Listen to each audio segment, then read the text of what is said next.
आवेला आधी राती सूत जाला धई के, हमरा बलम के कलम से लिखात नइखे, हमारा बलम के कलम से लिखात नइखे। तो हेलो दोस्तों, आपका स्वागत है हमारे YouTube channel writer Mahesh Prajapati में।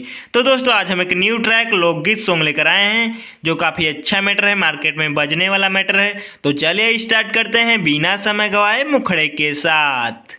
अपना के बनेला बड़का दबंग हो, से जिया पकड़े ना कबो हुरदंग हो। अरे अपना के बनेला बड़का दबंग हो, से जिया पकड़े ना कबो हुरदंग हो।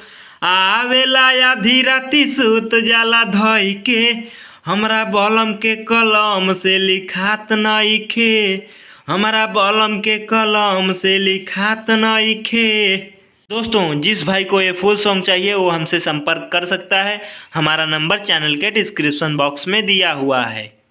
तो दोस्तों, इसी तरह का बेहतरीन से बेहतरीन सॉन्ग पाने के लिए हमारे चैनल को सब्सक्राइब करें और वीडियो को लाइक करें, शेयर करें और कमेंट करें। तो चलिए मिलते हैं किसी नेक्स्ट वीडियो में किसी नए ट्रैक के साथ। तब तक के लिए बाय।